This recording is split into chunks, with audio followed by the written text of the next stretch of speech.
The Rankins were the big winners at the Junos, taking home 4 awards, including Entertainer of the Year. This was a surprise win for many music critics, but not for their fans. That's because the Rankins' blend of Celtic melodies with contemporary sounds has been selling out concert halls from coast to coast.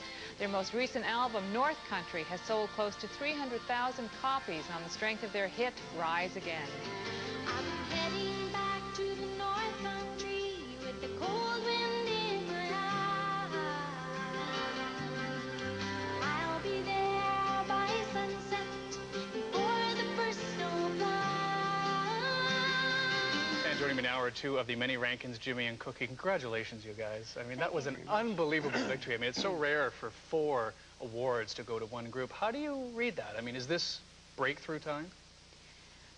I think it's a series of several breakthrough times. I think, you know, the first was breaking an audience in the East Coast and then in Canada, and being nominated for the Junos is it's a thrilling time for us.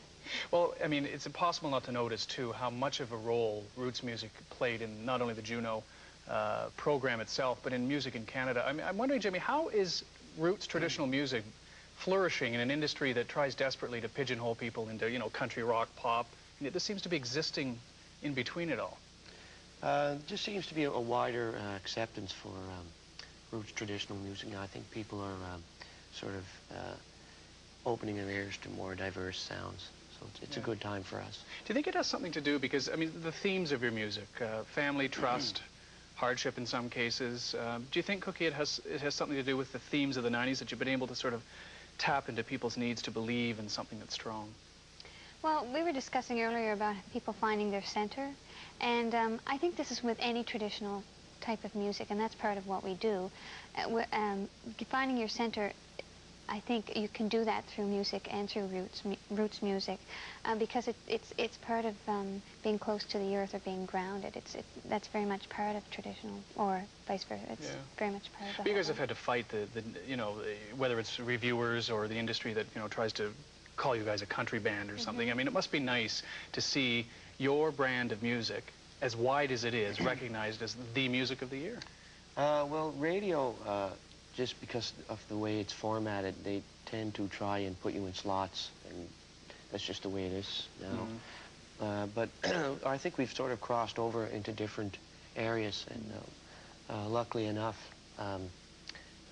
we can do that. I mean, the industry has accepted that. Yeah. Yeah, when we started out, I think, I know that people who were involved in music, you know, said, you know, we really advise you to, you know, either go country or go AC or go traditional. And we kind of said, well, we'd really like to stick to what we've been doing all along, since, you know, we were quite, you know, young. So it's really pleasing to see that we're accepted for that. And you won on your own terms. Give into that kind of pressure to pigeonhole ourselves. Yeah. I wanted to talk to you about Gaelic music, which you're among the 3 sisters that just sing so beautifully. Now, I understand that you don't speak Gaelic, but that you get tutoring in it and understand it. But I was wondering, I mean, not speaking the language, are you able to treat it in a way like another instrument? Because the sound and the cacophony and the beautiful sound of Gaelic almost becomes another instrument if you're not understanding the words.